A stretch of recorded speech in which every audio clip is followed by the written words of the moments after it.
오늘의 동화 해님과 바람.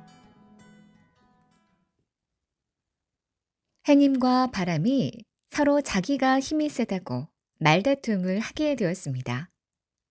내가 해님보다 더 세다니까요. 가소롭구나 바람아. 그럼 누가 더 힘이 센지 겨뤄볼까요? 그래, 그러자꾸나. 바람이 내기를 하자고 하자 해님도 고개를 끄덕였습니다. 그럼 무엇으로 힘을 겨룰까요? 그건 네 마음대로 하렴. 아, 마침 저기 지나가는 사람이 있군요. 바람이 아래를 내려다보며 말했습니다. 한 나그네가 들판을 걸어가고 있었습니다. 저 나그네의 외투를 벗기기로 해요.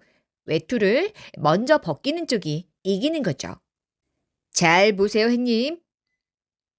바람이 큰 소리를 치며 자신 있게 나섰습니다.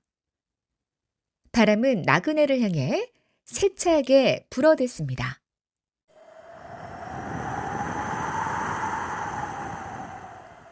갑자기 불어온 바람에 나그네의 외투가 심하게 펄럭였습니다. 하지만 나그네는 그럴수록 더욱 몸을 움츠리며 두 손으로 외투를 꼭 잡았습니다. 어? 당황한 바람은 다시 한번 강하게 불어댔습니다.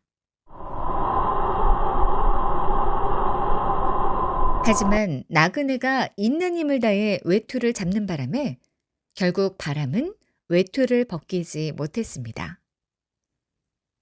그것 봐, 어림도 없지? 햇님이 나그네를 가리키며 환하게 웃었습니다. 그럼 어디 햇님이 해봐요. 그게 그리 쉬운 일인가? 이번에는 햇님이 나그네를 향해 따스한 햇볕을 내려보내기 시작했습니다. 아유, 날씨가 왜 이리 변덕스럽지? 나그네는 고개를 갸웃거렸습니다. 햇님은 점점 더 뜨거운 열기를 내려보냈습니다. 나그네는 이마에 흐르는 땀을 닦으며 외투를 벗어 손에 들었습니다. 아유, 더워서 견딜 수가 없네. 햇님이 미소를 지으며 바람을 돌아보자 바람이 얼굴을 붉히며 말했습니다. 제가 졌어요. 저보다 햇님이 세요. 나그네의 외투를 벗기기 내기에서 멋지게 승리를 거둔 것은 바로 햇님이었죠. 따사롭기만 한 햇님이 거칠고 드센 힘을 가진 바람을 이기다니 정말 햇님에게 박수를 보내고 싶네요. 우리는 힘세고 강한 것이 늘 승리한다고 생각하고 있어요. 하지만 그것은 잘못된 생각이랍니다. 날카로운 칼이 쇠를 자를 수는 있지만 부드러운 물을 끊을 수는 없거든요. 우리 주변의 친구들을 한번 살펴보세요. 힘이 세고 거친 친구보다는 부드럽고 친절한 성격의 친구가 더 많은 친구를 가지고 있지 않나요? 우리도 부드럽고 따뜻한 마음으로 친구와 가족을 대한다면 더 많은 사랑을 받는 어린이가 될 수 있답니다.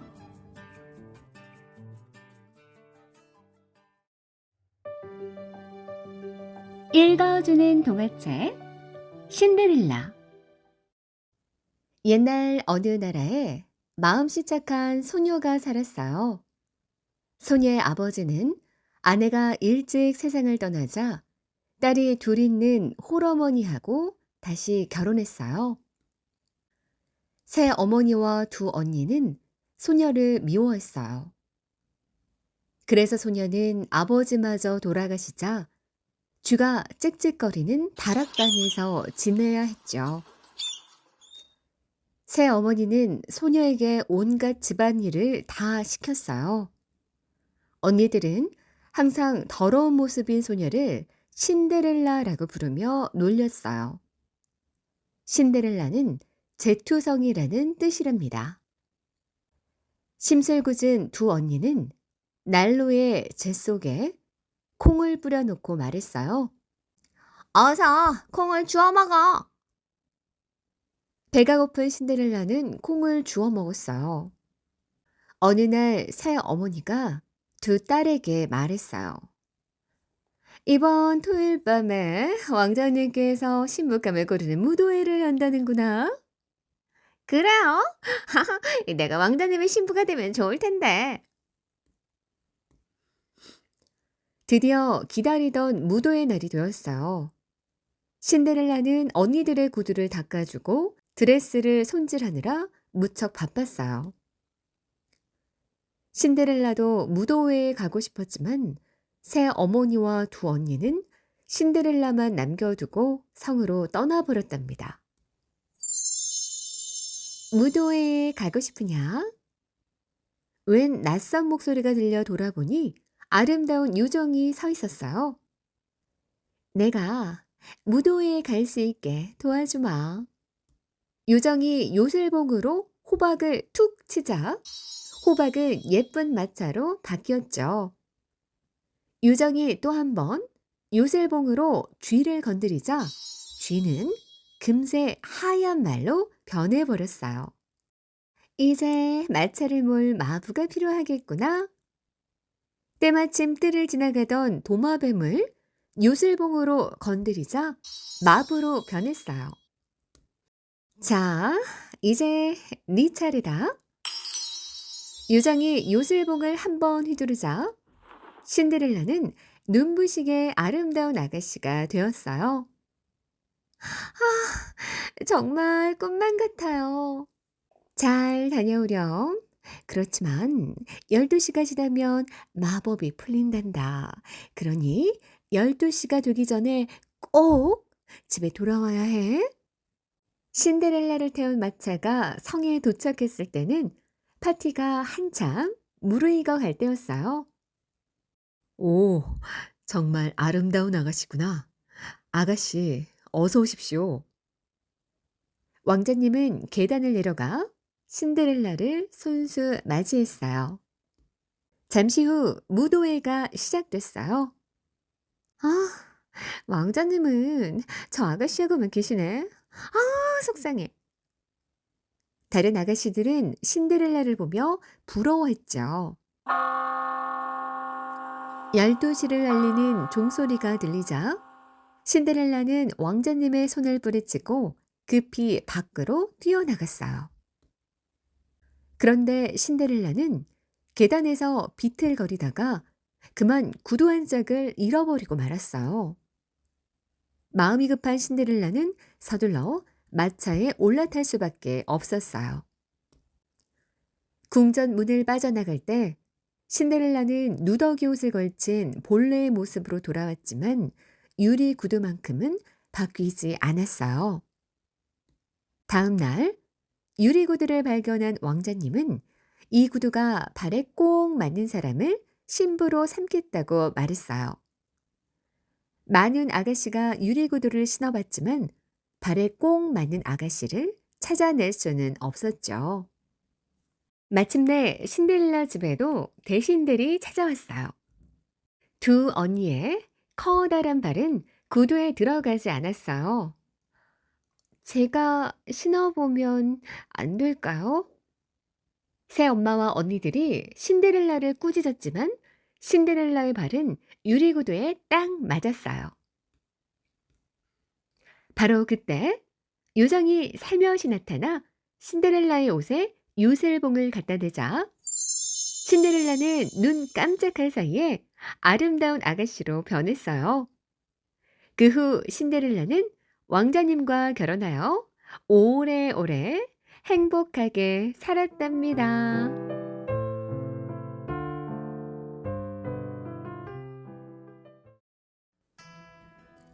읽어주는 동화책 백설공주.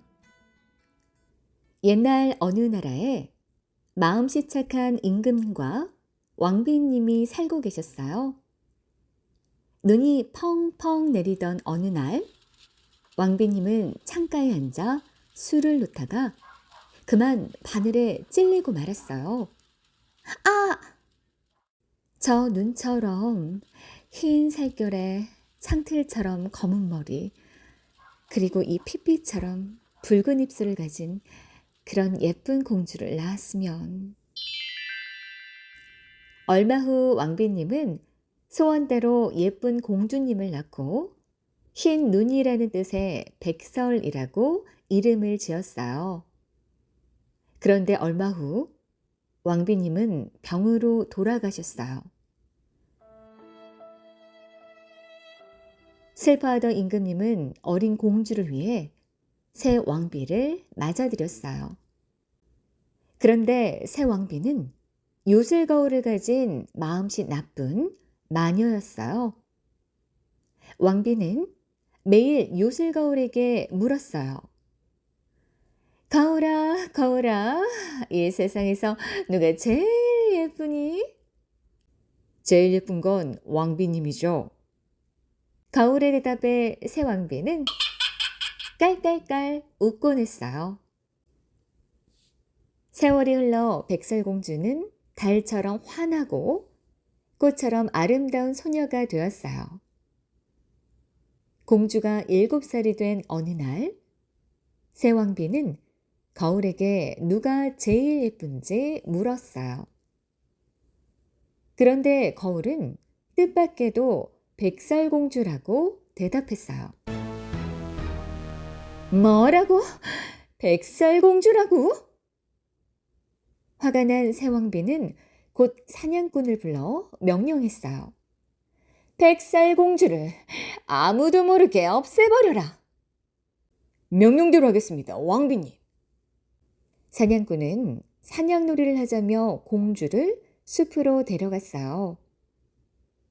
그런데 사냥꾼은 천진스런 백설공주를 보고 차마 해칠 수가 없었어요. 공주님, 어서 도망가세요. 어디든지 멀리 도망쳐서 사세요. 사냥꾼은 성으로 돌아와 왕비에게 공주를 없앴다고 거짓말을 했어요. 깊은 숲속에 혼자 남게 된 백설공주는 무서워서 울고 말았어요. 공주님, 왜 혼자 울고 계세요? 저희와 함께 가요. 동물들은 백설공주를 숲속에 있는 아주 작은 집으로 안내했어요. 집에 들어가자 작은 테이블 위에는 7개의 작은 접시가 있었고 한쪽엔 침대 7개가 놓여 있었어요. 졸려. 피곤함에 지친 백설공주는 작은 침대에 누워 잠이 들었어요. 집으로 돌아온 난쟁이들은 깜짝 놀랐어요. 세상에, 이렇게 예쁠 수가. 다음 날 잠에서 깬 백설공주는 난쟁이들에게 지금까지 있었던 일들을 모두 이야기했어요. 그러자 7 난쟁이는 새 왕비로부터 백설공주를 지켜주기로 약속했어요. 그날부터 백설공주는 난쟁이들과 함께 살게 되었어요. 백설공주는 난쟁이들을 위해 혼자서 온 집안을 청소하고 맛있는 음식을 만들어 놓곤 했어요. 와, 맛있는 스프다. 백설공주님이 해주신 음식은 뭐든지 맛있어. 한편 새 왕비는 사냥꾼에게 속은 것을 알고 백설공주를 직접 없애기로 했어요. 새 왕비는 끈을 파는 할머니로 변장하고 난쟁이 집을 찾아갔어요. 자, 마음에 들면 매봐요. 내가 도와줄게요. 새 왕비는 백설공주의 허리에 끈을 묶는 척 하다가 갑자기 힘껏 졸라맸어요. 백설공주는 숨이 막혀 그 자리에 털썩 쓰러지고 말았어요. 저녁 때가 되어 집에 돌아온 난쟁이들은 깜짝 놀랐어요. 재빨리 허리의 끈을 풀어주자 다행히 백설공주는 깨어났죠. 성으로 돌아온 새 왕비가 거울에게 다시 물었어요. 하지만 거울은 또다시 백설공주라고 대답했어요. 뭐라고? 아직도 백설공주가 살아있단 말이냐? 화가 난 새왕비는 여러 가지를 섞어 독약을 만든 후 그 독약을 사과에 발랐어요. 새왕비는 사과 장수 할머니로 변장하고 백설공주에게 사과를 내밀었어요. 예쁜 아가씨, 이 사과 좀 먹어보세요. 사과를 먹은 백설공주는 그만 그 자리에 털썩 쓰러져 버렸어요. 집으로 돌아온 난쟁이들은 백설공주를 살리려고 했지만 아무 소용이 없었어요. 그래서 할 수 없이 유리관을 만들어 아름다운 백설공주를 그 안에 눕혔어요. 그때 이웃나라의 왕자님이 그 광경을 보았어요. 사연을 들은 왕자님은 혹시나 고칠 수 있을까 하는 마음에 백설공주를 데려가기로 했어요. 그런데 유리관을 옮기던 중 유리관이 털썩거리면서 백설공주의 목에 걸려있던 독이 든 사과 조각이 튀어나왔어요. 백설공주가 눈을 뜨자 왕자님은 백설공주의 손을 잡으며 말했죠. 공주님, 참 다행입니다. 저와 같이 가시겠어요? 백설공주는 기쁜 마음으로 허락했어요. 한편 새 왕비는 다시 한번 거울에게 물었어요. 거울아, 거울아, 이 세상에서 누가 제일 예쁘지? 오늘 이웃나라에서 결혼하는 백설공주입니다. 거울의 대답에 머리끝까지 화가 난 새왕비는 거울을 쨍그랑 깨버렸어요. 새왕비는 노파로 변장하고 이웃나라로 갔어요. 하지만 새왕비를 알아본 왕자님은 왕비를 붙잡아 평생 탑 속에 갇혀 살게 했답니다.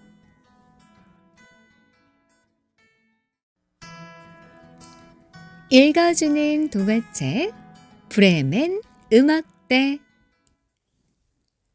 어느 작은 농장에 당나귀 한 마리가 있었어요. 에휴, 당나귀가 늙어서 일도 못하는군. 내일 시장에 내다 팔아야겠다. 주인의 말을 들은 당나귀는 몹시 슬펐죠. 그날 밤 당나귀는 농장 울타리를 뛰어넘었어요. 평생이 열심히 일만 했는데 나를 팔겠다니. 좋아, 나는 브레멘으로 가서 음악들을 만들 거야. 그게 바로 내 꿈이었어. 당나귀는 힘차게 달렸어요. 당나귀는 한참 길을 가다가 개를 만났어요. 개는 무척 쓸쓸하게 말했어요. 나는 늙어서 이제 사냥을 할 수가 없어.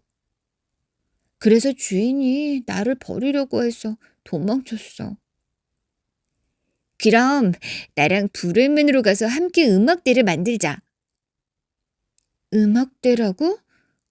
그거 정말 신나겠다. 같이 가자. 당나귀와 개는 함께 브레멘으로 향했어요. 당나귀와 개는 길에서 고양이와 수탉을 만났어요. 늙은 고양이는 쥐를 잘 못 잡았어요. 수탉도 나이가 많아 아침에 주인을 못 깨웠죠. 그래서 집에서 쫓겨난 거였어요. 우리 함께 음악들을 만들자. 고양이와 수탉도 브레멘으로 가기로 했죠. 깜깜한 밤이 되었어요. 동물 친구들은 커다란 나무 아래서 하룻밤 자고 가기로 했어요. 저기 불빛이 보여. 나무 위에 올라가 수탉이 소리쳤어요. 춥고 배고팠던 내 친구는 불빛을 향해 우르르 달려갔어요. 불빛이 비치는 곳은 작은 오두막이었어요. 오두막 안에는 도둑들이 저녁을 먹고 있었죠. 아, 정말 맛있겠다. 나도 먹고 싶어. 좋은 방법이 없을까? 내 친구는 머리를 맞대고 골똘히 생각했어요. 당나귀 위에 개가 올라탔어요. 개 위에는 고양이가, 고양이 위에는 수탉이 올라갔죠. 그리고 한꺼번에 크게 소리쳤어요. 도둑들은 깜짝 놀라 쳐다봤어요. 으아! 괴물이 나타났다! 도둑들은 허둥지둥 오두막을 뛰쳐나왔어요. 동물 그림자가 커다란 괴물로 보였던 거죠. 당나귀와 개, 고양이와 수탉은 오두막에 들어가 맛있는 음식들을 실컷 먹었어요. 배가 부른 동물 친구들은 잠이 들었어요. 그런데 도망갔던 도둑 중 한 명이 다시 돌아왔어요. 설마 괴물은 아닐 거야. 잘 살펴봐야겠다. 도둑은 오두막 안으로 살금살금 들어왔어요. 불을 켜려던 도둑은 그만 고양이 꼬리를 손으로 꽝 누르고 말았어요. 깜짝 놀란 고양이는 도둑의 얼굴을 확 핥히었어요. 내 얼굴. 잠에서 깬 개는 도둑의 엉덩이를 꽉 물었죠. 수탉은 목청껏 고래고래 소리를 질렀어요. 당나귀는 도둑을 뒷발로 뻥 차버렸죠. 으아! 진짜 괴물이 있었어! 도둑은 불이 나게 도망을 쳤어요. 내 친구는 오두막에서 불에 맨 음악대를 만들었어요. 그런데 도둑은 왜 괴물이 있다고 생각했을까요?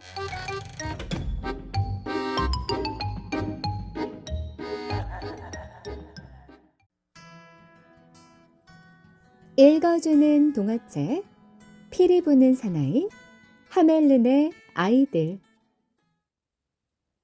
아주 오래전, 그러니까 전해오는 이야기에 따르면 1284년 무렵 배저강가에 자리 잡은 작은 도시 하멜른에 사는 사람들은 아주 행복했어요. 강가의 물레방앗간은 곡식을 짓느라 쉬지 않고 돌아갔고, 시장에서는 밀가루와 빵, 채소와 고기를 가득 쌓아두고 팔았죠.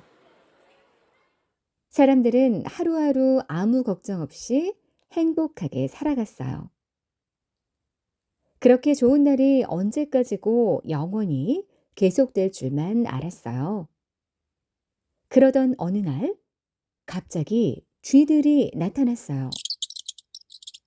처음에는 그저 쥐 몇 마리가 집안이나 마당 한쪽에 쌓아둔 음식을 몰래 훔쳐가는 정도였죠. 그러나 쥐들은 하루가 다르게 늘어갔어요. 얼마 지나지 않아 마을에는 거리마다 탐욕스러운 쥐떼가 들끓기 시작했어요. 사람들은 무서운 나머지 문을 열고 집 밖으로 나갈 엄두조차 내지 못했죠. 마침내 쥐떼는 집안 부엌이나 곳간까지 쳐들어왔어요. 마을 사람들은 두려움과 분노에 휩싸였죠. 하지만 마을에 닥친 이 어려움을 어떻게 헤쳐나가야 할지 갈피를 잡지 못한 채 그저 발만 동동 굴렀어요. 그러던 어느 날 하멜른에 기이한 남자가 나타났어요. 눈에 확 띄는 알록달록한 옷을 입은 남자였죠. 일찍이 그런 모습을 본 적이 없던 마을 사람들이 그 남자를 알록달록이라고 수군댔을 정도였어요. 남자는 마을 사람들에게 자신을 쥐 잡는 사냥꾼이라고 소개했어요. 그리고 자신에게 충분한 대가를 치르면 마을에 들끓는 쥐를 한 마리도 남기지 않고 모조리 몰아내겠다고 딱 잘라 말했죠. 마을 사람들은 남자의 말을 듣고 뛸 듯이 기뻤어요. 그리고 남자의 환심을 사려고 갖은 애를 썼죠. 물론 남자의 도움을 받기 위해서였어요. 쥐떼 때문에 생긴 고통에서 마을을 구해주기만 하면 남자가 달라는 돈도 기꺼이 주겠다고 약속했어요. 그렇게 해서 남자와 마을 사람들 사이에는 어렵지 않게 계약이 맺어졌죠. 마지막으로 시장까지 나서서 쥐떼를 몰아내주면 자신의 명예를 걸고 약속한 돈을 반드시 주겠다고 남자에게 맹세했어요. 다음 날 남자는 마을 골목골목을 누비고 다녔어요. 그러면서 소매에서 피리 하나를 꺼내 이제껏 한 번도 들어본 적이 없는 음악을 연주했어요. 피리 부는 사나이는 마을 곳곳을 한 군데도 빠짐없이 모두 돌았어요. 신기하게도 그의 피리 소리가 들리는 곳 어디에서나 쥐들이 몰려 나왔죠. 부엌과 지하실에서 곳간과 우리에서 쏟아져 나온 쥐떼는 피리 부는 사나이만 졸졸 뒤쫓아갔어요. 어느덧 마을 안에는 단 한 마리 쥐도 남지 않았어요. 피리 부는 사나이는 그 사실을 확인하고 성문을 지나 배저 강가로 쥐떼를 몰고 갔죠. 그러고는 쥐떼를 강으로 불러들이자 거침없이 강물로 뛰어든 쥐들은 모조리 물에 빠져 죽고 말았어요. 마침내 쥐떼로부터 자유로워진 마을 사람들은 뛸 듯이 기뻤죠. 하지만 기쁨도 잠시, 마을 사람들은 이내 후회하기 시작했어요. 쥐 사냥꾼에게 너무 많은 돈을 주기로 약속했기 때문이었죠. 마을 사람들 눈에 쥐 사냥꾼이 마을에서 쥐떼를 몰아내는 일은 손바닥 뒤집기만큼 손쉬워 보였기 때문이에요. 그가 한 일이라고는 그저 피리를 분 것밖에는 없었어요. 결국 마을 사람들은 갖은 핑곗거리를 대며 약속했던 돈을 내놓지 않았어요. 피리 부는 사나이는 화가 나 치를 떨며 하멜른을 떠났죠. 그러나 얼마 지나지 않아 전하는 이야기에 따르면 그해 6월 26일에 피리 부는 사나이는 하멜른의 다시금 모습을 나타냈어요. 이번에는 사냥꾼 옷차림을 하고 머리에는 커다란 붉은색 모자를 쓰고 있었죠. 피리 부는 사나이의 두 눈은 분노로 번뜩였고 복수하고야 말겠다는 굳은 의지가 엿보였어요. 그는 다시 한번 소매에서 피리를 꺼내들어 이번에도 역시 일찍이 들어본 적 없는 아름다운 음악을 연주하기 시작했어요. 그때 마을 사람들은 교회에 모여 미사를 올리고 있었죠.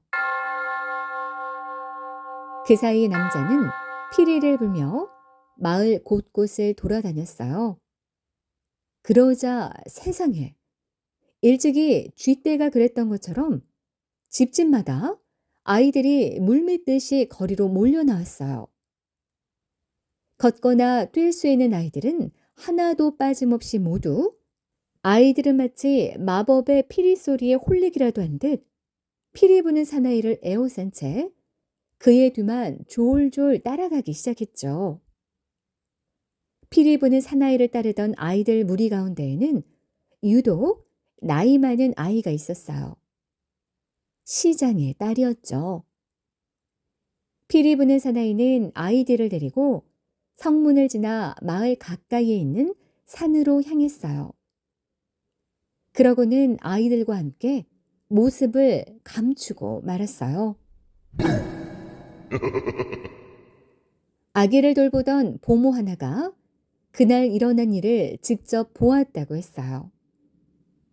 그녀는 품에 아기를 안은 채 아이들 무리에서 멀찌감치 떨어져서 피리 부는 사나이를 따라갔죠.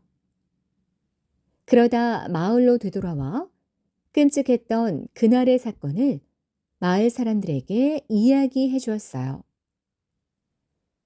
전해오는 이야기에 따르면 보모 말고도 두 아이가 마을로 돌아왔다고 해요.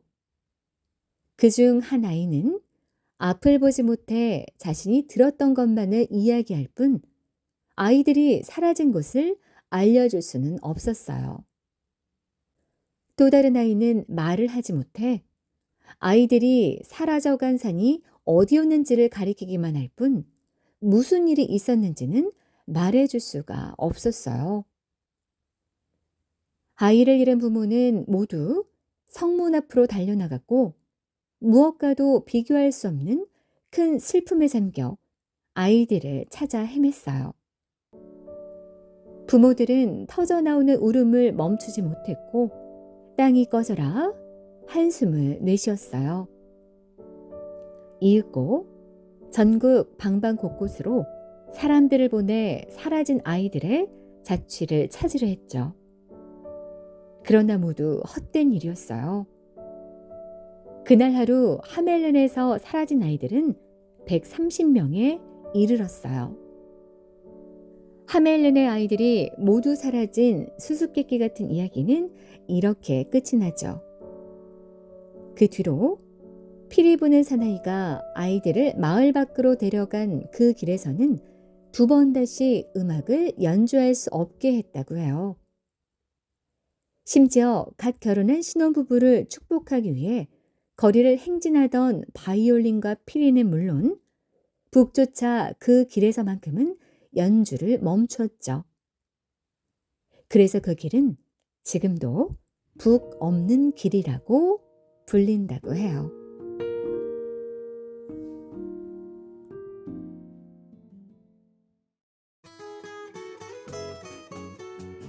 읽어주는 동화책 눈의 여왕. 옛날에 못된 악마들이 아름다운 것을 밉게 보이게 하는 이상한 거울을 만들었어요. 그 거울은 악마들의 장난으로 산산조각이 나서 인간 세상으로 떨어지고 말았어요. 인간 세상의 어느 마을에 카이라는 남자아이와 겔다라는 여자아이가 살고 있었어요. 어느 날 아름다운 장미꽃밭에 물을 주던 카이가 갑자기 비명을 질렀어요. 카이는 악마가 만든 거울 조각에 찔린 것이었어요. 그 후 카이는 차갑고 심술궂은 아이로 변했어요. 어머나, 네가 좋아하던 장미잖아. 그만둬. 시끄러! 앞으로 나와 놀 생각하지 마. 추운 겨울 신나게 썰매를 타던 카이에게 온통 하얀 옷을 입은 눈의 여왕이 나타났어요. 눈의 여왕이 카이의 볼에 입을 맞추는 순간 카이는 모든 기억을 잃어버리게 되었답니다. 눈의 여왕은 카이를 데리고 멀리 북쪽 나라로 갔어요. 겨울이 지나 봄이 되어도 카이는 돌아오지 않았죠. 슬픔에 잠겨있던 겔다는 먼 곳까지 카이를 찾아 나서기로 했어요. 조그만 배에 올라탄 겔다는 예쁜 마당에 있는 작은 집을 발견했어요. 그곳은 요술할머니가 사는 집이었어요. 안녕하세요, 할머니. 혹시 카이라는 아이 못 보셨나요? 그 아이라면 북쪽으로 갔단다. 무척 먼 곳이니 여기서 잠시 쉬었다 가렴. 요술할머니는 겔다에게 맛있는 음식을 대접해 주었어요. 다음 날 북쪽을 향해 걷던 겔다는 까마귀 한 마리를 만나 지금까지의 일을 말해 주었어요. 습석 궁전에 왕자가 된 아이를 찾고 있구나. 나랑 가보자. 내 친구가 그곳에 살거든. 궁전 방 안으로 들어가 남자아이를 깨웠지만 그 아이는 카이가 아니었어요. 겔다가 자신의 사정을 이야기하자 왕자는 훌륭한 썰매와 필요한 물건을 마련해 주었어요. 왕자에게 인사하고 북쪽으로 향하던 겔다는 산적들과 마주쳤어요. 그러나 다행히도 산적 두목의 딸이 나타나 목숨을 건질 수 있었죠. 겔다는 두목의 딸에게 그동안의 일을 모두 이야기해 주었어요. 그러자 곁에 있던 비둘기가 말했어요. 까이라면 눈의 여왕과 함께 라플랜드로 갔어요. 두목의 딸은 산적들이 잠든 사이 겔다를 술록에 태우고 떠나보냈어요. 드디어 라플란드에 도착한 겔다는 가까운 오두막에 사는 할머니를 찾아갔죠. 할머니, 혹시 눈의 여왕이 사는 곳 아세요? 눈의 여왕이 사는 곳은 무서운 괴물이 지키고 있단다. 하지만 가이를 생각하는 너의 그 강한 마음이라면 이겨낼 수 있을 거야. 고맙습니다, 할머니. 겔다는 술록을 타고 할머니가 가르쳐준 길을 따라 달렸어요. 갑자기 무시무시한 얼음 괴물이 나타났어요. 겔다는 두 눈을 꼭 감고 기도했어요. 하느님, 저를 지켜주세요. 그러자 작은 천사들이 나타나 얼음 괴물을 꼼짝 못하게 얼음 조각으로 만들어버렸어요. 겔다는 무사히 성 안에 도착할 수 있었어요. 카이는 얼음 조각을 쌓아 올리며 놀고 있었죠. 카이, 나야. 겔다가 왔어. 네가 너무 보고 싶었어. 겔다의 뜨거운 눈물이 카이의 눈과 가슴에 떨어져 박혀있던 거울 조각이 스르르 녹았어요. 사람의 따뜻한 마음과 뜨거운 눈물 안에 당해낼 수가 없구나. 돌아가거라.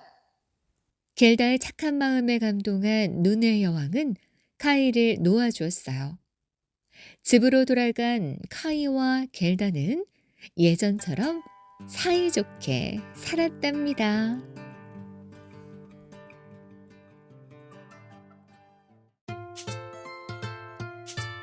읽어주는 동화책 헨젤과 그레텔. 옛날 독일의 한 마을에 헨젤과 그레텔이라는 오누이가 살고 있었어요. 그러던 어느 날 어머니가 병에 걸려 돌아가셨어요. 가족은 모두 슬픔에 잠겼어요. 아버지는 아이들을 위해 새 어머니를 맞이했어요.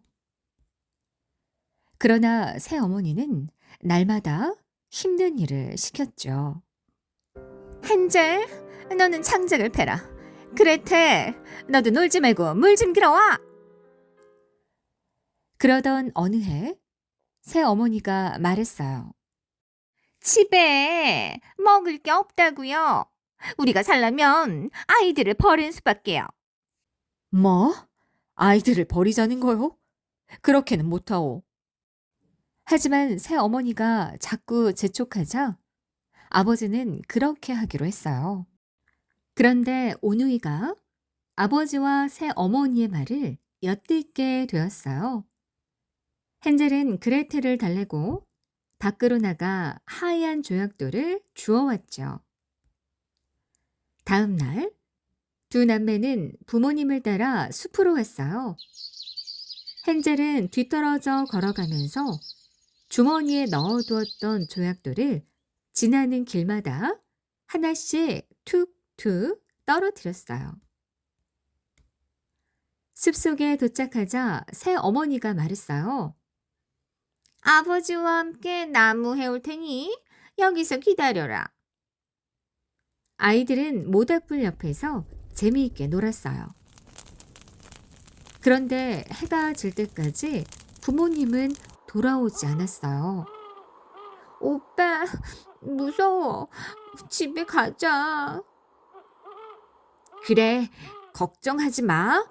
달이 뜰 때까지 기다리자. 달이 뜨자 조약돌이 달빛에 빛나며 길을 알려주었어요. 두 아이를 버린 것을 후회했던 아버지는 집으로 돌아온 두 아이를 보며 기뻤어요. 아이들이 집으로 들어가자 새 어머니는 말했어요. 길을 찾지 못하게 내일은 더 깊은 숲속에 두고 와요. 방 안으로 들어온 헨젤은 혹시나 하는 마음에 조약돌을 주우려고 밖으로 나가려고 했어요. 그런데 밖으로 나가는 문이 잠겨 있었어요. 그날 밤 헨젤은 불안한 마음에 잠을 설쳤어요. 다음 날 새어머니는 작은 빵을 주며 말했어요. 자, 빵을 하나씩 줄 테니 배고프면 먹어라. 헨젤은 길을 표시하려고 주머니 속에 빵을 조금씩 뜯어 길에 떨어뜨렸어요. 깊은 숲속에 도착하자 새 어머니가 말했어요. 나무를 해올 테니 여기서 기다려라. 두 남매는 사이좋게 빵을 나눠 먹으며 기다렸어요. 이번에도 부모님은 해가 질 때까지 돌아오지 않았어요. 이윽고 승달이 동시에 떠올랐지만 헨젤이 떨어뜨려 놓은 빵 조각은 전혀 보이지 않았어요. 숲속의 새들이 모조리 쪼아먹어 버렸던 거예요. 헨젤은 훌쩍훌쩍 우는 그레텔의 손을 잡고 어두운 숲속을 걸어갔어요. 그런데 힘없이 걷고 있던 헨젤이 갑자기 소리쳤어요. 그레텔, 저기 좀 봐. 과자로 만든 집이야. 헨젤은 말랑말랑한 지붕을 한 조각 잘라 먹었어요. 그레텔은 반짝이는 창문을 하나 뜯어 먹었어요. 그때 집안에서 할머니 한 분이 다정하게 말했어요. 아내, 맛있는 것이 더 많으니 들어와서 먹으렴. 할머니는 과자와 케이크를 잔뜩 내주셨어요. 아이들은 맛있는 음식을 마음껏 먹고 푹신한 침대 위에서 편히 쉬었어요. 할머니는 아이들의 침대로 다가와 중얼거렸어요. 드디어 맛있는 먹을거리가 생겼군. 사실 이 과자집은 마녀의 집이었어요. 이튿날 아침 할머니는 그레텔을 향해 외쳤어요. 그레텔, 네 오빠는 저기 우리에 갇혀 있다. 네 오빠를 포동포동 살찌운 다음 잡아먹을 테다. 그레텔은 마녀가 시키는 대로 일을 했어요. 며칠 뒤 마녀가 지하실로 내려와 말했어요. 얼마나 살이 쪘는지 손을 내밀어 보거라. 헨젤은 눈이 나쁜 마녀에게 닭뼈를 내밀었어요. 아니, 그렇게 먹었는데도 살이 안 찌다니? 그날 저녁 마녀는 그레텔을 잡아먹기로 했어요. 그레텔, 문을 열어서 장작이 잘 타고 있는지 보거라. 그레텔은 마녀의 속셈을 알고 이렇게 말했어요. 어떻게 하는 건데요? 한번 보여주세요. 마녀가 화를 내며 뚜껑을 열고 머리를 들이밀자 그레텔은 마녀의 등을 힘껏 밀었어요. 마녀는 비명을 지르며 한 줌의 재가 되었어요. 그레텔은 바로 지하실로 내려가 오빠를 구했어요. 헨젤과 그레텔은 마녀의 집에서 보물 상자를 찾아내고 집으로 무사히 돌아왔어요. 새 어머니는 이미 돌아가시고 없었어요.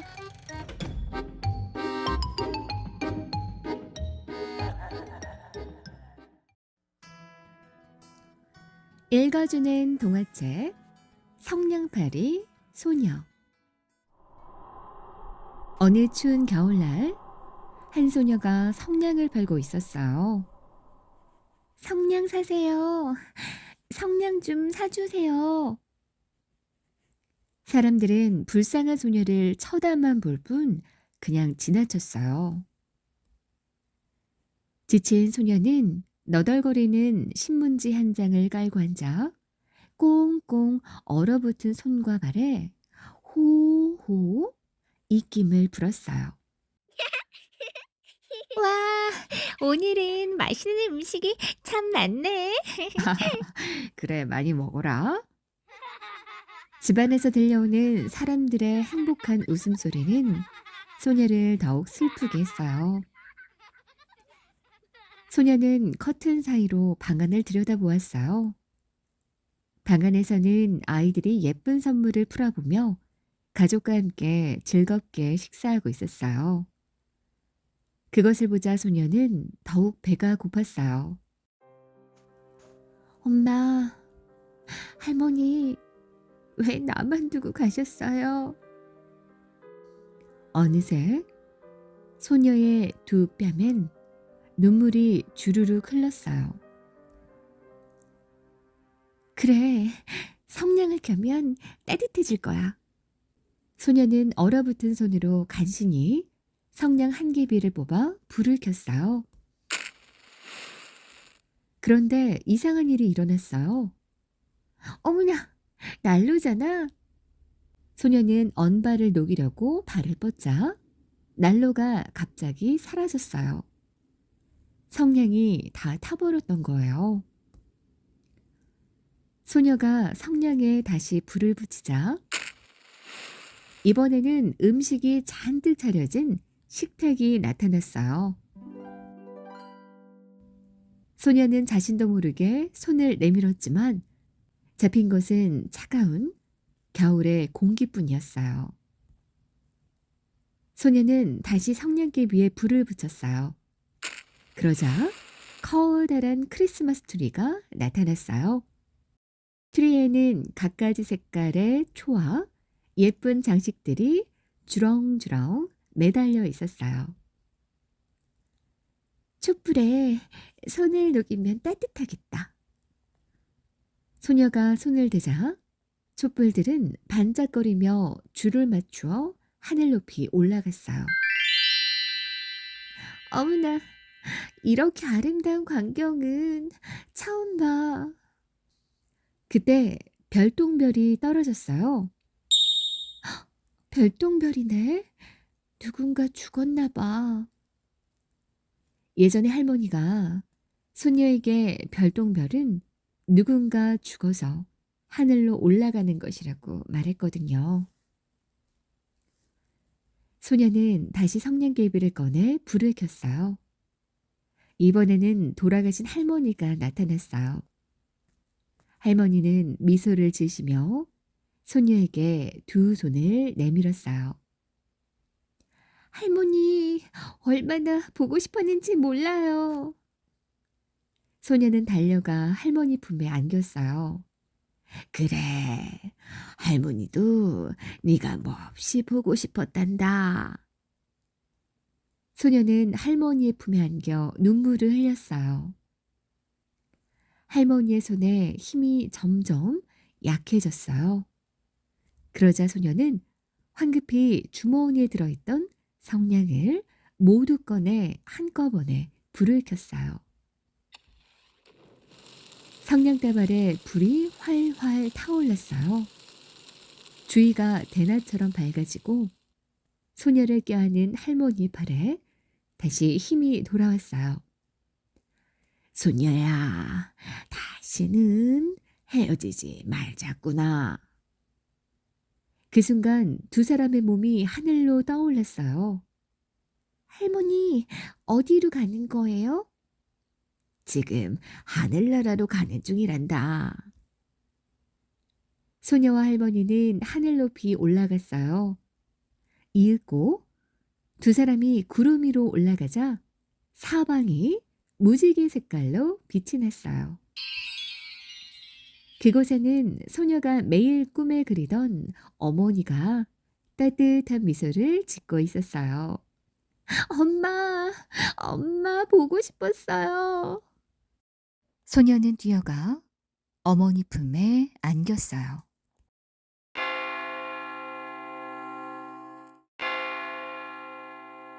다음 날 아침, 교회의 종소리가 울려 퍼졌어요. 예배를 드리려고 집을 나서던 사람들은 쓰러져 있는 소녀를 발견하고 모여들었어요. 아, 불쌍해라. 새해 아침에 맨발로 얼어 죽다니. 이럴 줄 알았으면 성냥을 사줄걸. 사람들은 모두 자신의 냉정함을 뉘우쳤어요. 하지만 소녀의 얼굴엔 미소가 어려 있었어요.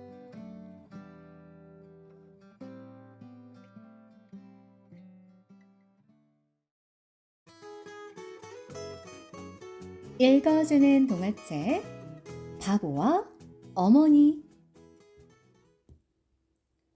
옛날 어느 마을에 동수와 어머니가 단둘이 살고 있었어요. 그런데 동수는 어찌나 머리가 나쁜지 아무리 가르쳐줘도 그만한 보람이 없었죠. 어느 날 어머니는 심부름을 시키려고 아들을 불러 이렇게 말했어요. 동수야, 건너마을에 있는 가게에 가서 두부 한 몸만 사오너라. 자, 돈은 여기 있어. 잃어버리지 않도록 손에 꼭 쥐고 가야 돼. 알았어. 돈 꼭 주고 갔다가 두부도 꼭 주고 올게. 아들의 말을 듣고 어머니는 깜짝 놀라 자세히 말했죠. 동수야, 돈은 손에 꼭 쥐고 가더라도 두부는 손에 꼭 쥐면 안 돼. 알았지? 엄마, 두부는 왜 손에 꼭 쥐면 안 돼? 아이고, 이런 바보야. 두부는 물렁물렁 하잖니. 그러니까 이 두부를 손에 꼭 쥐면 부서져서 못 먹게 돼. 알았지? 두부가 부서지면 왜 못 먹는 거야? 아이, 그 녀석아. 두부가 부서지면 보기도 싫고 맛도 없으니까 그렇지. 하지만 돈은 꼭 쥐고 가야 해. 엄마, 돈은 왜 꼭 쥐고 가야 돼? 아, 잘못하다 떨어뜨리면 잃어버리니까 그렇지. 동수는 또다시 무엇을 물어보려다가 고개를 갸웃거리더니 말했어요. 알았어, 엄마. 그럼 갔다 올게. 바보 아들은 드디어 돈을 주고 집을 나섰어요. 그리고 엄마가 일러준 두부를 잊어버릴까봐 길을 걸어가면서도 입으로는 계속 두부, 두부 하고 중얼거렸죠. 바보는 개울에 이르러 징검다리를 건너야 했어요. 그런데 바보는 징검다리의 돌멩이 간격이 조금 멀리 떨어져 있어 힘이 들자 이차! 이차! 하고 외치며 건넜어요. 개울을 다 건넜는데도 바보는 계속 이차! 이차! 중얼거렸죠. 그 사이에 두부란 말은 새까맣게 잊어버리고 말았어요. 마침내 건넌마을 가게에 도착한 바보는 주인 아저씨에게 말했어요. 아저씨, 2차 주세요. 그러자 아저씨가 이상한 듯이 바보를 바라보며 물었어요. 뭐? 2차를 달라고? 네, 단단한 2차 주세요. 바보는 그 사이에 물렁물렁하다는 말까지도 잊어버리고야 말았어요. 아, 우리 가게엔 단단한 2차 이건 없어. 두부밖에 안 판단다. 그쯤 얘기했으면 알아들었을 법한데 바보는 알아차리지 못했어요. 이상하네. 우리 엄만 정말 바보야. 이 가게에서는 두부밖에 안 판다고 하잖아. 그러니 다시 집에 가면 두부를 사올까요? 하고 물어봐야지. 이렇게 투덜거리던 바보는 두부, 두부 하면서 집으로 다시 돌아갔죠. 그런데 또다시 아까 건넜던 그 개울가에 이르렀어요. 하나하나 힘껏 징검다리를 뛰어 건너기 시작했죠.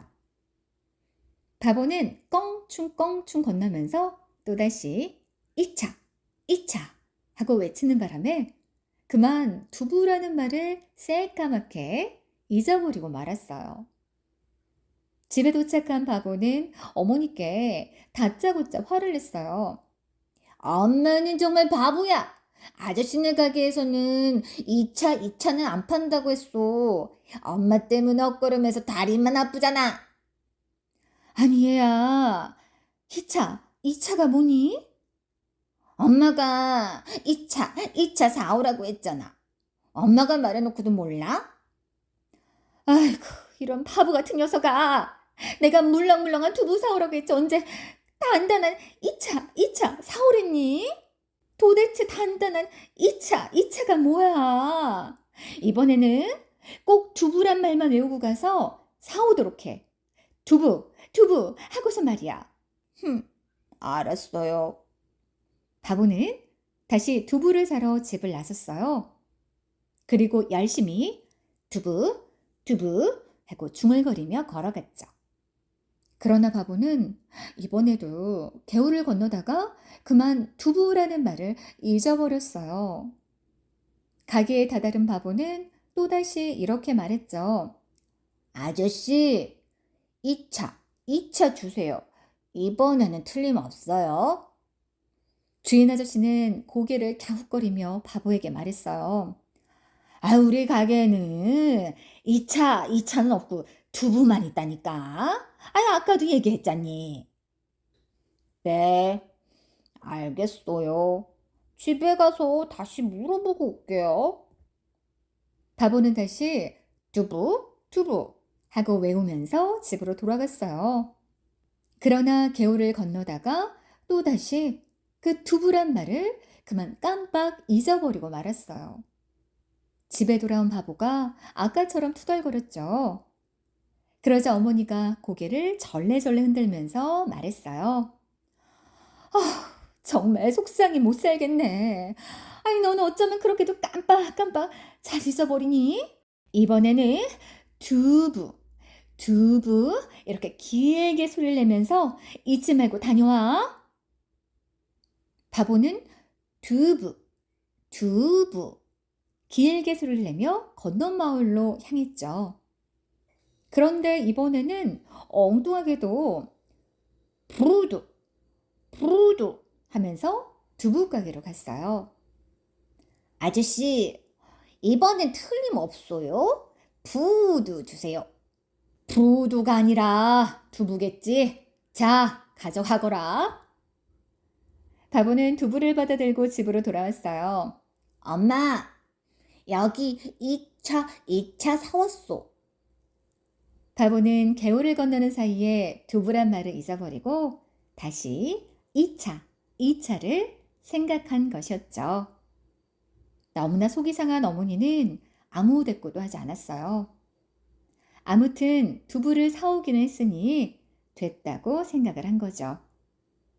어머니는 솥에다 두부를 넣고 나서 물을 붓고는 바보에게 불을 지피라고 이른 후 잠깐 자리를 비웠어요. 잠시 후 밖에 나갔다가 돌아온 어머니는 깜짝 놀라 소리쳤어요. 아니 얘야, 이 솥이 왜 마당 한가운데 엎어져 있는 거니? 엄마, 이 솥은 정말 나쁜 솥이란 말이야. 아니 도대체 그게 또 무슨 소리야? 내가 불을 떼고 있는데 부글부글 하면서 나를 욕하잖아. 그래서 내가 화가 나서 마당에다가 던져버렸어. 부글부글. 아이고 이 바보야. 그건 욕을 한 게 아니라 국이 끓는 소리란 말이야. 바보와 어머니는 어렵게 사온 두부로 끓인 국을 결국은 먹지 못하고 말았대요.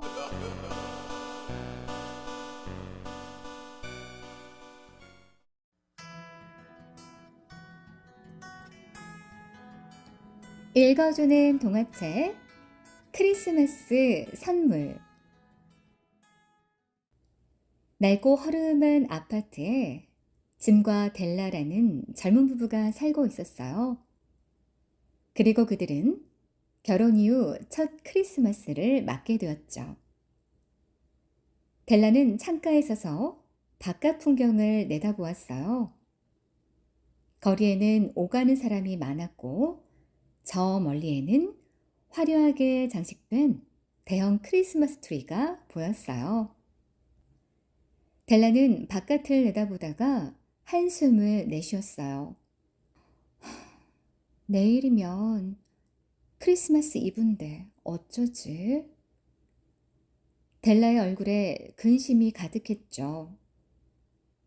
그녀는 몇 주 전부터 남편에게 줄 크리스마스 선물을 사기 위해서 한 푼, 두 푼 돈을 모으고 있었지만 빠듯한 살림이라 돈을 많이 모을 수 없었어요.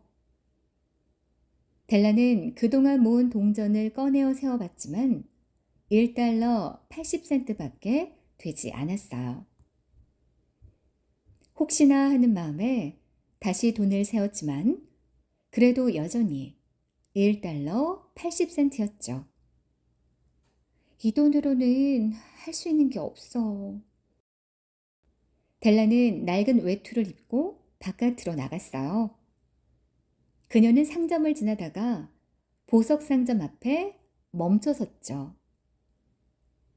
보석 상점 주인은 밖에 서 있는 델라를 발견하고는 문을 열고 말했습니다. 혹시 크리스마스 선물 사려 한다면 안으로 들어와서 구경하세요. 상점 주인의 말에 이끌려 델라는 상점 안으로 들어갔어요. 상점 안에는 금과 은, 온갖 진귀한 보석 액세서리가 진열돼 있었어요. 델라는 액세서리를 구경하다가 진주와 보석으로 만들어진 머리핀을 홀린 듯이 쳐다보며 감탄했죠. 화려하게 반짝거리는 빛이 무척 매혹적이었어요. 우와! 상점 주인은 델라의 풍성한 머리카락을 보며 말했어요. 예쁘죠? 아가씨의 머리카락과 잘 어울리겠는데요? 한번 해보세요. 델라는 상점 주인의 말대로 머리핀을 한번 해보고 싶었어요. 그녀는 가난했고 보석 머리핀은 너무나 비쌌기 때문에 그동안 한 번도 보석 머리핀을 해본 적이 없었거든요. 델라는 조금 망설이다가 상점 주인에게 대답했어요. 아니에요. 저는 머리핀을 사려던 게 아니라서요. 델라는 다른 액세서리를 훑어보다가 백금으로 만들어진 시계줄을 보게 됐어요. 그건 짐의 시계와 잘 어울릴 것 같았어요.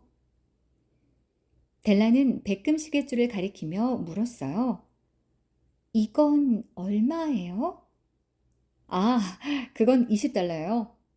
그 시계줄을 크리스마스 선물로 받는다면 아마도 누구든 기뻐할 거예요. 델라는 백금 시계줄을 만져보며 아쉬운 표정을 지었어요. 짐에게 잘 어울릴 텐데. 짐이 가진 시계랑 꼭 맞을 것 같은데. 델라가 이런 생각할 때 마침 짐도 보석 상점을 지나고 있었어요. 짐은 상점 안에 있는 델라를 발견하고서 안으로 들어왔어요. 델라! 짐이 델라를 부르자 그녀는 깜짝 놀랐어요. 짐! 무슨 생각을 그렇게 해? 이곳에 무슨 일로 들어온 거야? 아무것도 아니야. 지금 퇴근하는 거야? 델라는 짐을 이끌고 상점을 불이 나게 나왔죠. 그러면서 그녀는 짐에게 둘러댔어요. 크리스마스 선물을 고민했다는 걸 들키고 싶지 않았기 때문이에요. 지나가는 길에 들어가서 머리핀 구경하고 있었어. 그랬어? 머리핀 중에 어떤 게 가장 예뻤는데? 짐은 마치 일상적인 질문을 하는 것처럼 델라에게 물었어요. 그러자 델라는 멀리 보이는 커다란 크리스마스 트리를 보며 대답했죠. 진주와 에메랄드 장식이 들어간 그 머리핀이 제일 예뻤어. 저기 보이는 크리스마스 트리 장치처럼 화려하고 무척 반짝거렸어. 짐도 크리스마스 트리를 바라보다가 델라에게 말했어요. 우리 크리스마스 저녁에는 특별한 메뉴를 먹자. 좋아. 내가 특별한 저녁 만찬으로 준비할게. 델라는 환한 표정으로 대답했어요. 그렇게 저녁이 지나가고 마침내 크리스마스 이브 아침이 되었어요. 짐은 오늘도 일하러 밖에 나갔어요. 델라는 따뜻하게 데운 차를 홀짝거리며 마시다가 일어났죠. 그녀는 더는 머뭇거릴 수가 없었어요. 짐과 함께하는 첫 번째 크리스마스를 선물도 없이 보낸다는 건 말도 안 되었거든요. 델라는 거울 앞에 서서 묶었던 머리를 풀어보았어요. 머리카락이 황금빛으로 출렁거리며 엉덩이까지 흘러내렸어요. 머리카락이 풍성해서 무척 탐스러워 보였죠. 델라는 거울을 보며 갈등했어요. 그녀는 입술을 깨물다가 슬픈 표정을 짓기도 했어요. 결국 그녀의 아름다운 푸른 눈동자에서 눈물이 흘러내렸어요. 한동안 고민하던 델라는 마침내 결심한 듯 중얼거렸죠. 그래, 머리카락은 금방 다시 자랄 거야. 델라는 어제 입었던 낡은 외투를 걸쳤어요. 그런 후에 빛바랜 머플러를 머리에 둘렀죠. 밖으로 나간 델라는 어제보다 추운 날씨에 몸을 움츠렸어요. 외투는 낡고 얇은 편이라서 오늘처럼 칼바람이 부는 날은 추위를 견디기가 어려웠어요. 델라는 거리를 걷다가 미용실 앞에서 걸음을 멈추고는 한참을 서성거렸죠. 그때 델라는 짐을 떠올렸어요. 짐에게는 할아버지에게서 물려받은 시계가 있었어요. 그 시계는 짐이 가진 물건 중에서 가장 좋은 것이었어요. 고급스럽고 섬세하게 만들어져서 오래된 물건이어도 가치가 높았지만 시계줄이 없어서 불편했어요. 만약 짐이 백금 시계줄을 갖게 된다면 그의 시계는 완벽해질 것이었어요. 델라는 기뻐할 짐을 생각하자 망설이던 마음에 용기가 생겼어요. 그래서 그녀는 미용실 안으로 들어갔죠. 미용실 안에는 귀부인과 세련된 아가씨들이 손님으로 와 있었어요. 미용실 주인은 델라에게 다가와 물었어요. 머리 손질하러 오셨어요? 아닙니다. 델라는 작은 소리로 소곤거리듯 대답했죠. 그녀는 미용실 손님들을 바라봤어요. 그녀들은 비싼 돈을 들여 머리 모양을 손질하고 있었지만 델라의 아름다운 머리카락보다 못해 보였어요. 델라의 금빛 머리카락은 워낙 탐스러워서 그 누구든 부러워할 만한 것이었어요. 할아버지에게 물려받은 시계가 짐의 자랑거리였다면 풍성한 금발머리는 델라의 자랑거리였죠. 델라는 마침내 미용실 주인에게 입을 열었어요. 저는 머리카락을 팔러 왔어요. 그러면서 그녀는 머플러를 벗고 묶었던 머리카락을 풀어서 길게 늘어뜨렸어요. 미용실 여주인은 델라의 머리카락이 정말 아름답다는 걸 한눈에 알아봤죠. 아가씨의 머리카락 정도면 $20를 드릴 수 있겠어요. $20요? $20라는 여주인의 말에 델라의 얼굴에 화색이 돌았어요. 그 돈이면 백금 시계줄을 살 수 있었기 때문이죠. 델라는 조금 성급해진 목소리로 미용실 여주인에게 말했어요. 좋아요. $20에 제 머리카락을 팔겠어요. 그렇게 해서 델라는 길고 풍성하던 금발 머리카락을 짧게 자르게 되었죠. 등과 엉덩이를 덮던 머리카락을 자르고 나니 델라의 목덜미가 하얗게 드러났어요. 델라는 갑작스럽게 느껴지는 허전함과 목덜미의 서늘함에 몸을 움츠렸어요. 미용실 주인은 델라를 보며 위로하듯 말했어요. 머리를 자르니까 좀 더 어려 보이네요. 아유, 머리카락은 금방 자랄 거예요. 네. 델라는 고개를 끄덕였지만 거울에 비친 그녀의 모습은 초라하게 보일 뿐이었어요. 아름답던 머리카락이 짧아져서 소년 같아 보이기도 했죠. 델라는 짧아진 머리카락을 머플러로 감추었어요. 그리고 미용실 주인이 준 $20를 가지고 곧장 보석 상점으로 달려갔죠. 짐의 시계줄을 살 수 있다는 생각에 가슴이 뛰었어요. 델라는 상점 안으로 들어서자마자 상점 주인에게 밝은 목소리로 외쳤어요. 메리 크리스마스! 백금 시계줄 사러 왔어요. 메리 크리스마스! 어서 와요. 잠시 후 보석 상점에서 시계줄을 산 델라는 집으로 돌아와 짐을 기다렸어요. 델라는 이제 짧아진 머리카락 따위는 얼마든지 괜찮아졌어요. 짐에게 멋진 크리스마스 선물을 줄 수 있다는 기쁨이 더욱 컸기 때문이죠. 다만 볼품없어진 델라의 머리를 보고서 짐이 실망할까봐 걱정이었어요. 저녁 무렵이 되자 짐이 일터에서 돌아왔어요. 델라, 나왔어.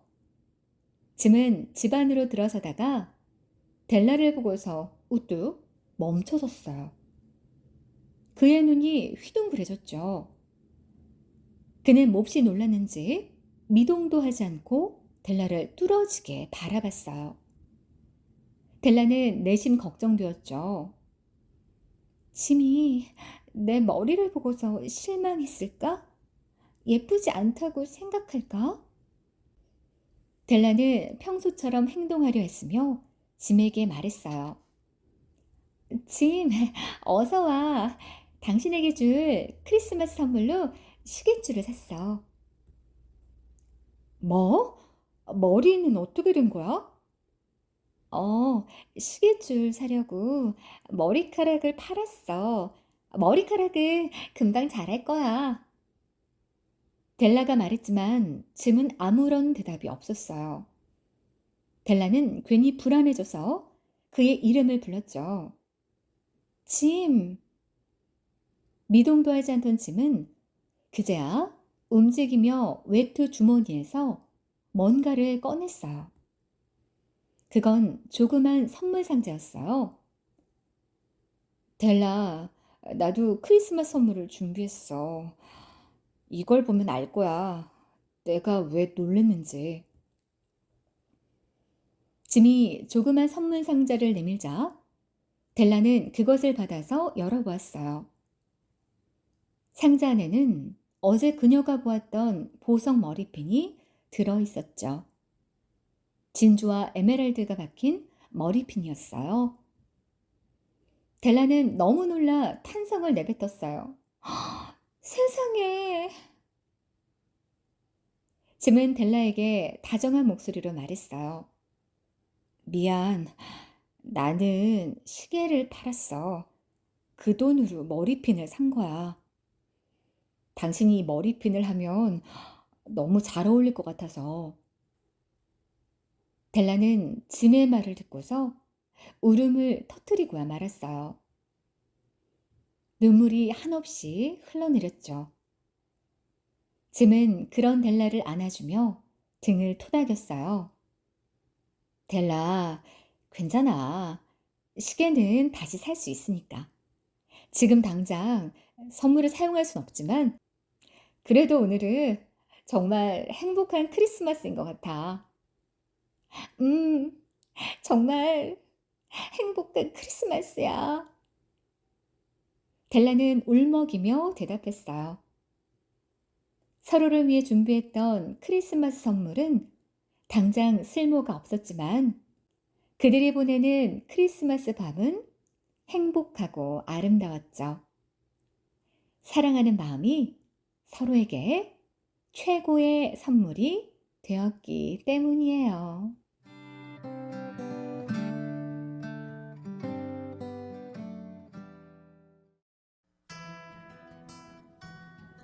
읽어주는 동화책 팥죽 할머니와 호랑이. 옛날 어느 외딴 곳의 한 초가집에 할머니가 살고 있었어요. 할머니는 다른 가족 없이 혼자 팥밭을 일구며 지냈어요. 할머니는 혼자 살고 있었지만 친구가 있어서 외롭지 않았어요. 집에 있는 송곳이랑 절구랑 지게, 멍석이 할머니의 친구가 되어주었기 때문이에요. 할머니는 매일 열심히 밭을 가꾸었어요. 땅을 일구고 밭에 물을 대며 거름도 주었어요. 그러던 어느 날 저녁, 할머니가 늦게까지 팥밭에서 일을 하고 있는데 갑자기 무서운 호랑이가 엉 하고 나타났어요. 할머니는 너무 놀라고 무서웠어요.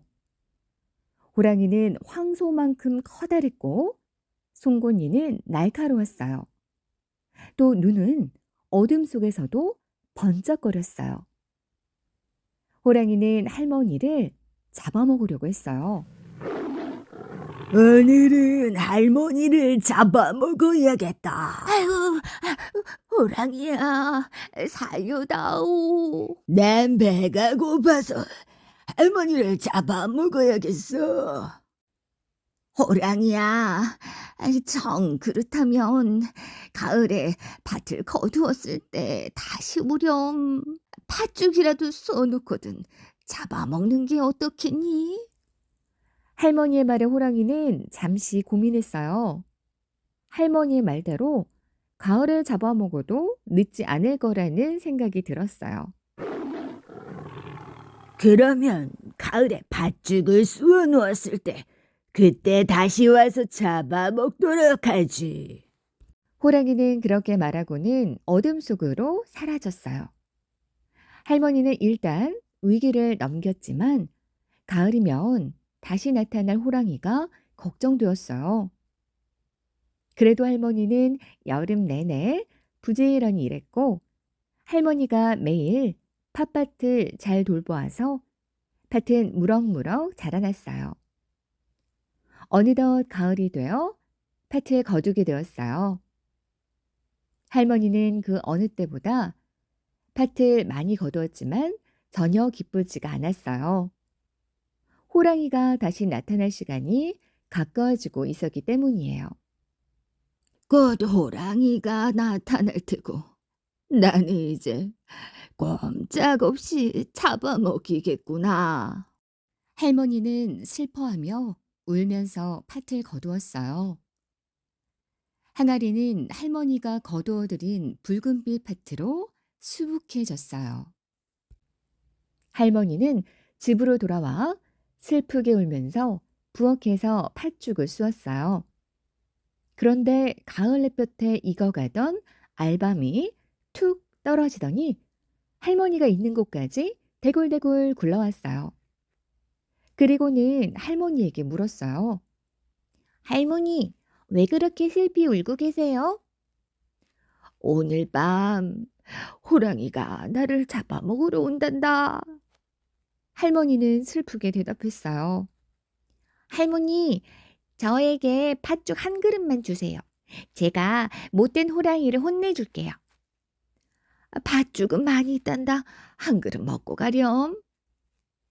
할머니는 알밤에게 팥죽 한 그릇을 퍼주었어요. 알밤은 팥죽을 먹고 나서 아궁이 속으로 쏙 들어가 숨었어요. 할머니는 팥죽을 다 쓴 후에 방에 들어가 또 엉엉 울었어요.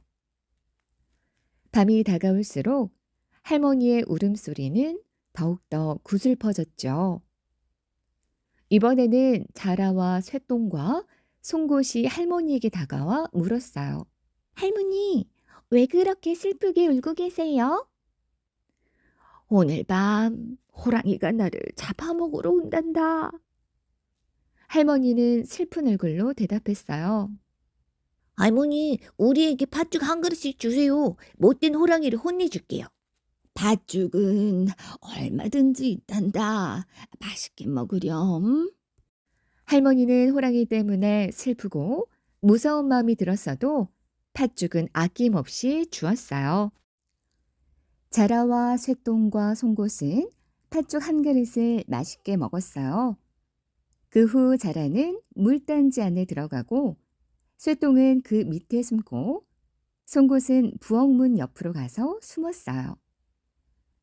할머니의 집에 있던 절구와 지게와 멍석도 할머니에게 다가왔어요.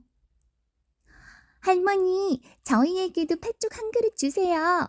그러면 할머니를 구해드릴게요.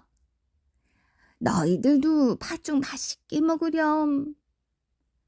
할머니는 절구와 지게와 멍석에게도 따뜻한 팥죽 한 그릇을 퍼주었어요. 절구와 멍석과 지게도 팥죽을 맛있게 먹고는 부엌 밖 마당으로 갔어요. 금세 하늘은 어두워져 밤이 되었어요.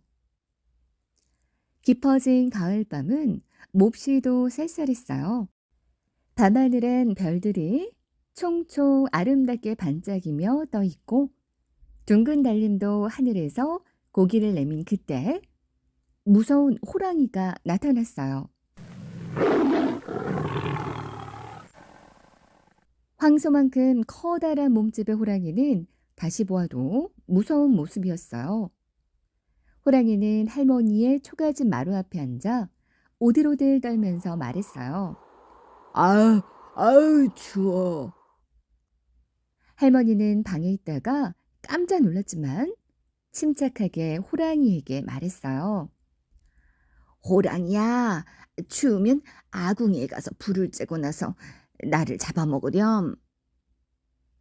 할머니의 말을 들은 호랑이는 그러는 게 좋겠다고 생각했어요. 지금은 너무 추웠으니까요.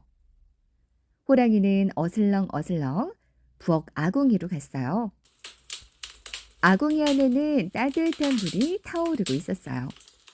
그때 불에 달구어진 알밤이 탁 하고 터지면서 호랑이 눈으로 튀었어요. 호랑이는 정신이 하나도 없었어요. 마치 도깨비라도 나타나 호랑이를 혼쭐 내는 것만 같았어요. 호랑이는 놀라서 부엌 문 쪽으로 도망쳤지만 부엌 문 옆에 있던 송곳이 호랑이가 다가오는 순간을 놓치지 않고 호랑이 엉덩이를 세게 찔렀어요. 호랑이 죽는다. 호랑이는 너무도 놀라서 문을 열고 부엌을 뛰쳐나갔어요. 그때 호랑이를 혼쭐내기 위해 기다리고 있던 절구가 호랑이에게 달려들어 머리를 때렸어요. 호랑이는 너무 세게 맞아서 멍석이 있던 곳에 쓰러지고 말았어요. 멍석은 날쌔게 호랑이를 둘둘 말았고 마지막으로 지게가 호랑이를 엎고 연못이 있는 곳으로 달려가서 물에 빠뜨렸어요. 할머니의 친구들이 모두 힘을 합해서 무서운 호랑이를 물리친 거예요. 모두가 집으로 돌아오자 할머니는 기뻐서 팥죽으로 잔치를 벌였어요. 할머니를 도와주었던 친구들은 다 함께 잔치를 즐겼답니다.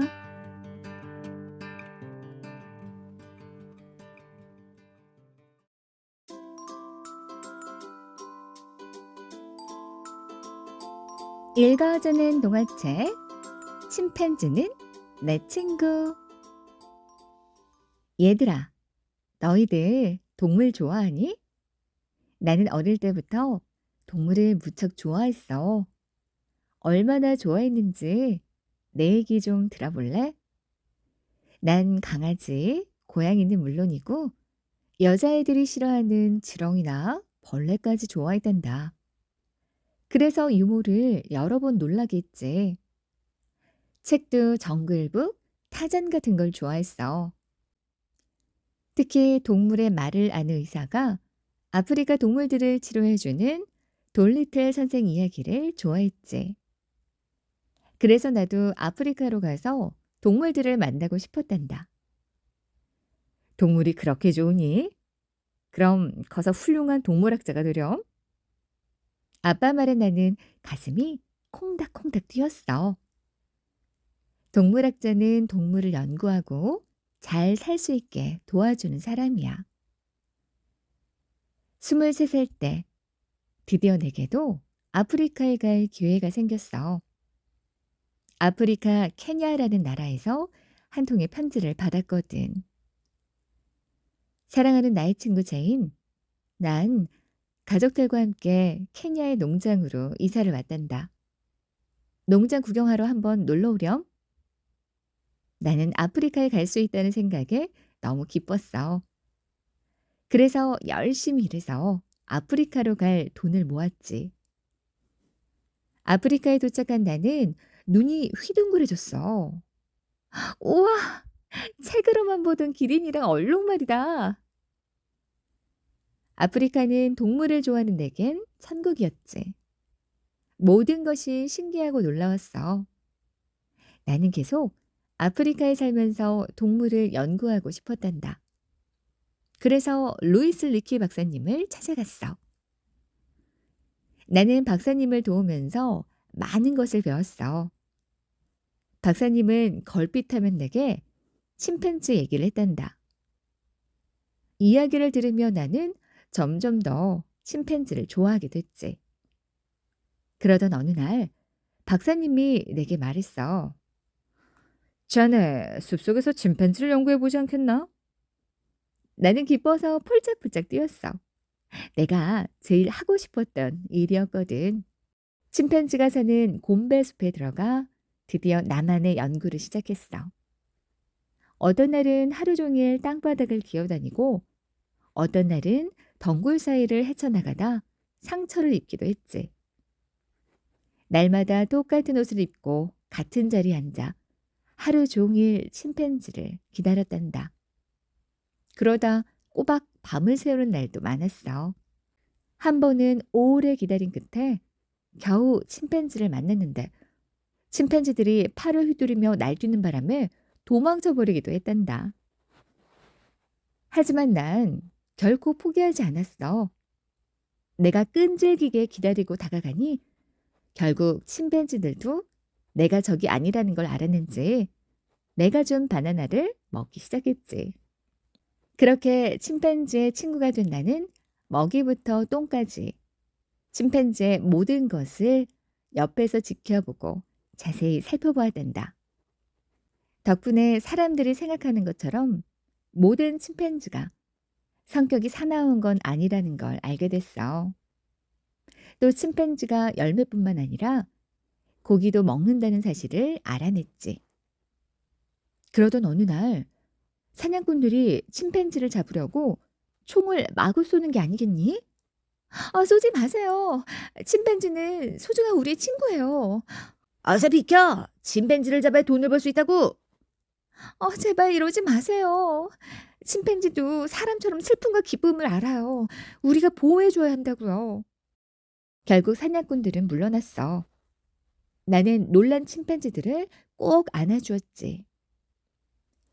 나는 오랫동안 침팬지와 함께 지내면서 자연의 소중함을 깨닫고 자연을 아끼고 보호해야 한다는 생각을 갖게 되었단다. 그래서 뿌리와 새싹이라는 운동을 벌였지. 뿌리와 새싹 모임은 전 세계 여러 나라로 퍼져나갔어.